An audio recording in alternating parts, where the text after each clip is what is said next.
Meghan as CEO Daniel Ek apologised to consumers as Spotify regrets working with the Sussexes. Deal collapsed.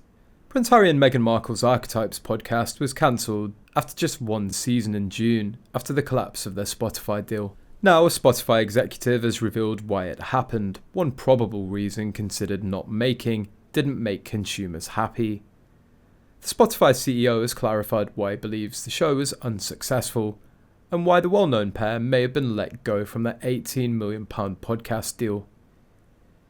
Daniel Ek, who was making a rare media appearance almost 4 months after it was announced that the Archetypes podcast would not be renewed for a second season, admitted that some of Spotify's innovative ideas have not gone to plan. Sources close to the multi-million-pound deal, which was signed by the couple in 2020, said it was dropped after the pair didn't produce enough content to warrant the full payout. Harry and Meghan's £18 million podcast deal collapsed because it failed to make consumers happy, after the Sussexes made just 12 podcasts in 2.5 years. Given that Meghan's exquisitely boring, I sincerely doubt any production she's the head of will be successful. She or Netflix bought the rights to a book who everyone that's read it says sucks. I really doubt anything she puts her hands on will be successful. Shedding new light on the decision not to renew Harry and Meghan's deal, Spotify boss Ek told the BBC, "We thought new innovation was needed to happen here. We thought that we could come in and offer a great experience that both makes consumers very happy and allows new creators new avenues." He added, "And the truth of the matter is, some of it's worked and some of it hasn't. We're learning from those and we're moving on, and we wish all of the ones that we didn't renew the best of success they can have going forwards."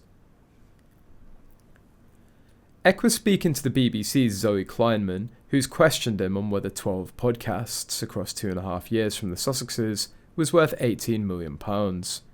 She said his response had been very diplomatic. On a conference call with financial analysts earlier this year, Ek conceded mistakes were made during a spree of more than $1 billion as it attempted to establish itself as the top competitor in the industry. It's actually surprising how much Spotify has been talking about this. They must be very confident that Harry and Meghan can't come after them for damaging their brand by speaking out. I read that they were in litigation for a year because Spotify tried and failed to get their advance back, so I wonder if they know Harry and Meghan are too scared to get back into court with them.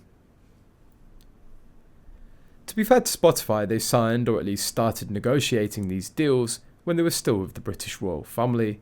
Their reputations would have been very different, and they wouldn't have done the Oprah interview yet. Getting that kind of royal access would have been unheard of at the time. Netflix, Spotify and Penguin Random House were furious over the Oprah Lie Fest. Basically, the grifters sold their unique story to all of them.